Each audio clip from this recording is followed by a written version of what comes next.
నేను చాలాసార్లు చెప్పా, అసాంఘిక శక్తులు ఈ పార్టీ వాళ్ళే ఉంటారు, అరాచక శక్తులు ఈ పార్టీ వాళ్ళే ఉంటారని కాదు. ప్రతి పార్టీలోనూ అంటే వాళ్ళు అసలు ఒరిజినల్గా అరాచక శక్తులు ఏదో పార్టీలో షెల్టర్ తీసుకుంటారు, కొంతమంది అధికార పార్టీలో షెల్టర్ తీసుకుంటారు, అక్కడ ప్రత్యర్థి ప్రతిపక్ష పార్టీలో తీసుకుంటారు.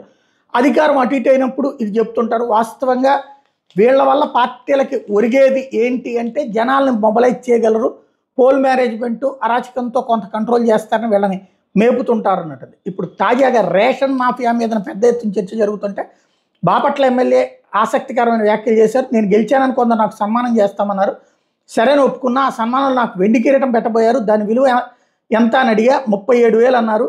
నేనే మరో 13,000 ఇచ్చి మొత్తం 50,000 మున్సిపాలిటీకి చందాగా ఇమ్మన్నా.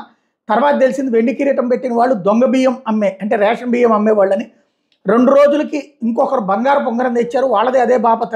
ఎటుపోతుంది ఈ వ్యవస్థ అంటూ బాపట్ల ఎమ్మెల్యే నరేంద్ర వర్మ రాజు వ్యాఖ్యానించారు.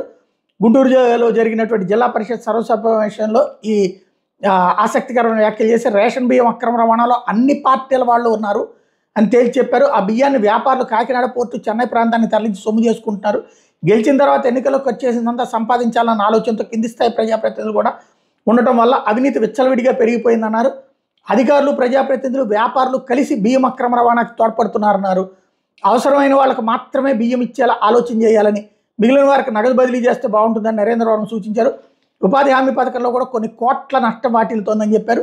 పేర్లు రాసుకుని పనికి వచ్చినా రాకపోయినా డబ్బులు ఇస్తున్నారు అంతే చెప్పుకొచ్చారు. బాపట్ల ఎమ్మెల్యే చేసిన సూచన మీద అక్కడే ఉన్న కేంద్ర మంత్రి పెమ్మసాని చంద్రశేఖర్ స్పందించారు. ఉపాధి హామీ పథకంలో అవినీతి జరగకుండా చూసేందుకు కసరత్తు చేస్తున్నామని చెప్పారు.